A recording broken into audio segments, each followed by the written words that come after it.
Good morning, students. Today's topic is unification of Germany. In my previous lecture, I had taught you about the unification of Italy. Let's start. We know that first time Napoleon Bonaparte tried to unify Germany by occupying the 39 states of Germany. हम जानते हैं कि सबसे पहले जो Napoleon Bonaparte था वे अपने विस्तारवादी नीति के अंतर्गत 39 स्टेट्स जो जर्मनी के थे उसको जीतकर उसको यूनिफाई करने का प्रयास किया था। बट जब 1815 में वाटरलू की लड़ाई में नेपोलियन बोनापार्ट पराजित हो गया तो उसके बाद ऑस्ट्रियन चांसलर जो ड्यूक मैटरनिक था वो अपने नेतृत्व में वियना कॉन्फ्रेंस किया। उसमें ब्रिटेन, रसिया, प्रशा और ऑस्ट्रिया था। इन सभी के सभी ने वहाँ के कॉमन लोगों के हित के लिए कुछ काम नहीं किया बल्कि अधिक से अधिक जो है बेनिफिट लेने का जो है उसने अवसर, जो उस समय का अवसर था उसे अधिक से अधिक बेनिफिट लेने का प्रयास किया। इसी के फलस्वरूप देखते हैं कि जो जर्मन नेशनलिस्ट थे उनमें काफ़ी असंतोष फैला और जब 1830 में जब फ्रांस में विद्रोह हुआ तो उसका प्रभाव जर्मनी में भी देखा गया। जर्मनी में भी विद्रोह हुआ लेकिन उसे पूरी तरह से कुचल दिया गया, जिससे जो नेशनलिस्ट थे, जो रेवोल्यूशनरीज थे, वे गुप्त रूप से जो है वे छिप गए। लेकिन वहाँ के पोएट्स, फिलासफर्स, ये सभी जो मिडिल एज में जर्मनी की ग्लोरियस के बारे में, उसकी जो है संपन्नता के बारे में, संप्रभुता के बारे में वहाँ के लोगों को बताते रहा, जिससे कि उसमें नेशनलिज्म की फीलिंग बना रहे और यही बाद में काम आया। और देखेंगे 1848 के बाद पुनः धीरे धीरे जो है वहाँ के जो प्रूशिया भी जर्मनी का एक भाग ही था। प्रूशिया का किंग जब विलियम फर्स्ट गद्दी पर बैठा तो उसने फर्स्ट टाइम जो है वह जर्मनी के यूनिफिकेशन का प्रयास किया और अपना प्रधानमंत्री उसने बिस्मार्क को बनाया, जिसने आयरन एंड ब्लड की नीति के आधार पर उसने जर्मनी का यूनिफिकेशन किया। Let's start. All the nationalism was suppressed. कब? 1830 से 1848 के बीच में जितने भी आंदोलन हुए उसे कुचल दिया गया। Historians, poets and philosophers praised the great traditions of medieval Germany and purged ideal of the pan Germans.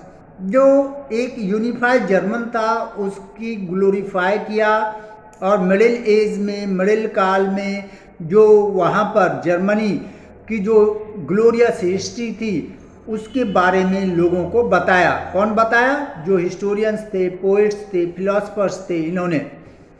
The ideal of the union of all German people. The two great leaders of this intellectual rival were Fichte and the Hegel.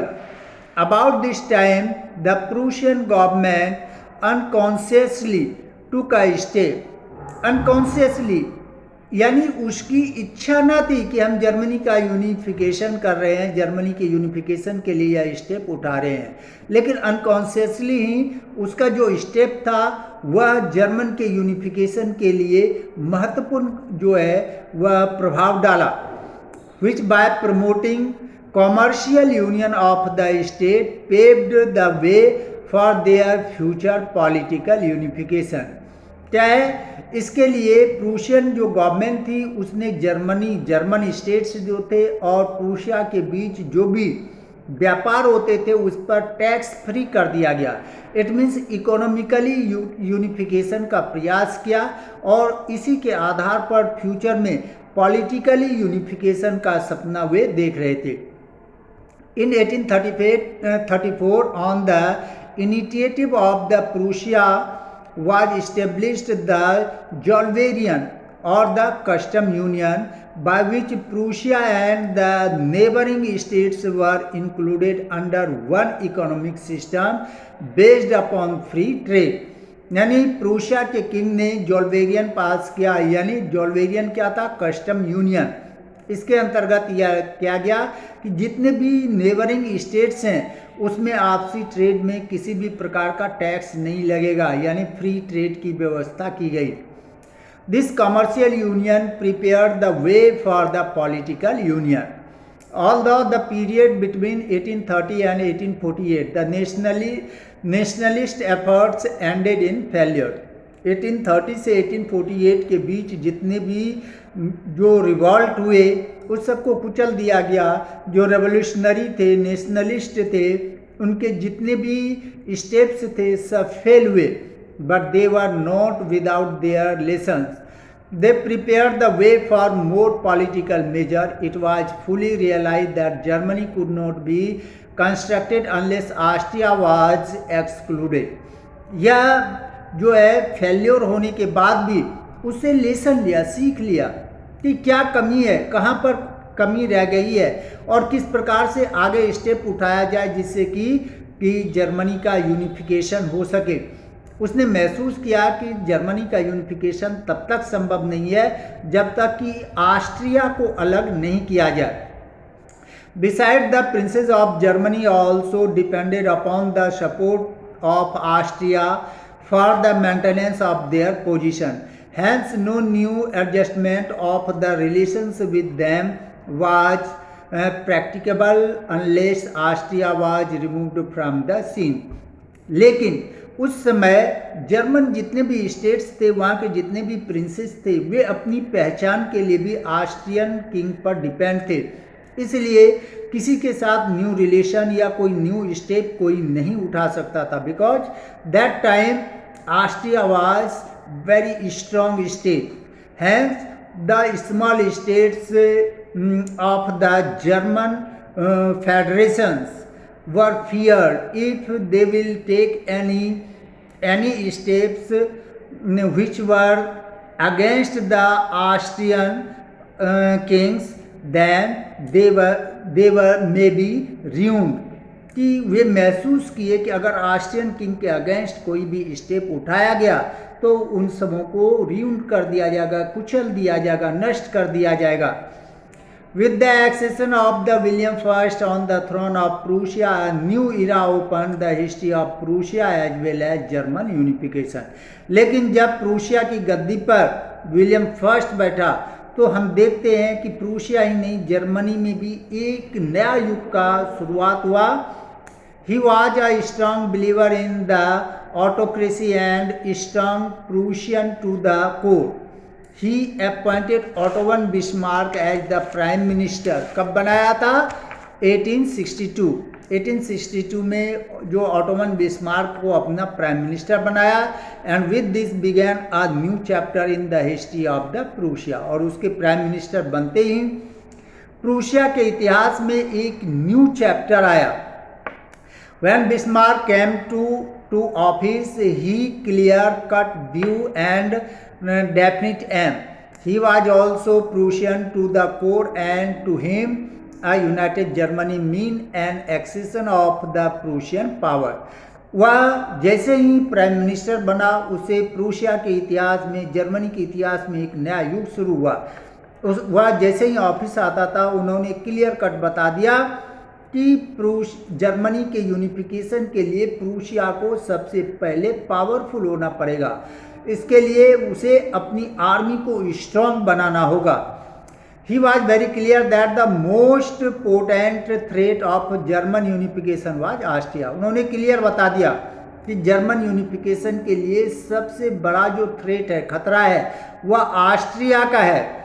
इसीलिए उसने क्या ऐसा एक diplomatic जो है चाल चली जिससे यूरोपियन कंट्री ऑस्ट्रिया से अलग हो जाए, और जब वार हो, युद्ध हो, तो कोई भी यूरोपियन कंट्री ऑस्ट्रिया का सपोर्ट नहीं करे। और इस प्रकार की डिप्लोमेसी में उसे काफ़ी सफलता भी हासिल हुई। Bismarck accomplished the task of German unification by means of 3 wars. Germany के यूनिफिकेशन के लिए बिस्मार्क ने 3 युद्ध लड़ा. The first war took place over the issue of the duchies of the Schleswig and the Holstein. दो है जगह का, Schleswig and the Holstein. The attempt by the new king of Denmark, Christian 9 था जो Denmark का new जो king बना था, to temper with the equations with the duchies के इक्वेशन को बदलना चाहा. वह अधिक से अधिक जो है भाग पर अपना विस्तार करना चाहा. With the duchies provided Bismarck the opportunity to wage a war. इससे बिस्मार्क को युद्ध छेड़ने का एक सुनहरा अवसर मिला. Since he had larger plans in mind, शुरू से ही वह अपने माइंड में प्लान बना रहा था, इसलिए उसके माइंड में इसके संबंध में लार्ज प्लान था. उसने ऑस्ट्रिया के साथ संधि कर दी और ऑस्ट्रियन प्रूशियन सेना संयुक्त रूप से डेनमार्क को पराजित कर दिया 1861 में. जब 1861 में डेनमार्क पराजित हुआ तो वह संधि करने के लिए, शांति संधि करने के लिए मजबूर हो गया. उसके द्वारा इसके फलस्वरूप जो जर्मनी का भाग डेनमार्क के अधीन था वह भाग छोड़ दिया गया और वह उसे प्रूशिया ने अपने साम्राज्य में मिला लिया. लेकिन इसे ऑस्ट्रिया मानने के लिए तैयार नहीं था. ऑस्ट्रिया जो है वह जीते हुए भाग का आधा हिस्सा अपने में मिलाना चाहता था, लेकिन जो है यह प्रूशिया का जो प्राइम मिनिस्टर था बिस्मार्क, उसे कुछ भी देने के लिए नहीं था. फलस्वरूप क्या हुआ कि दोनों के बीच जो है एक कड़वाहट आ गई, दोनों के बीच युद्ध होना अनिवार्य हो गया. As per Bismarck manipulations, it was the surprisingly brief duration and so came to be called 7 weeks war. फलस्वरूप दोनों के बीच में, ऑस्ट्रिया और प्रूशिया के बीच में 7 वीक तक वार चला और इस युद्ध में 1866 का युद्ध के नाम से जाना जाता है. और आश्चर्यजनक बात थी कि ऑस्ट्रिया जैसे शक्तिशाली जो राष्ट्र थे, जिसका कि यूरोप में काफ़ी धाक था, वह प्रूशिया से पराजित हो गया. और पराजित होने के बाद सेडोवा एंड और जो है कॉनिग्रेस, यह जो भाग ऑस्ट्रिया के अधीन था उसे प्रूशिया में मिला लिया गया. अब 2 युद्ध आपने देख लिया. फर्स्ट युद्ध डेनमार्क से, उसमें पराजित किया. पराजित करने के लिए ऑस्ट्रिया का सपोर्ट लिया और ऑस्ट्रिया और प्रूशिया की संयुक्त सेना ने डेनमार्क को पराजित किया. अब जब इस युद्ध के बाद जब इसको कुछ नहीं, ऑस्ट्रिया को कुछ नहीं मिला तो वह नाराज हुआ. युद्ध की जो है एक संभावना सी बन गई. इससे प्रूशिया ने एक फ़ायदा उठाया, बिस्मार्क ने फ़ायदा उठाया. उसने ऑस्ट्रिया पर अटैक कर दिया और आश्चर्यजनक रूप से ऑस्ट्रिया को पराजित कर दिया और उसके अधीन जो जर्मन स्टेट्स थे उसको प्रूशियन स्टेट में मिला लिया गया. The treaty of the Prague was signed by which, क्या था जो साइन हुआ इस ट्रीटी में, Austria accepted her exclusion from Germany से अपने आप को अलग कर लिया ऑस्ट्रिया ने. Consented to the dissolution of German confederation, और जर्मन कॉन्फेडरेशन में से वे अपने आप को अलग कर लिया. तो यह बहुत बड़ा चैप्टर है, इसको आगे हम बताएंगे. 2 दिन में ही यह कंप्लीट हो पाएगा. ओके.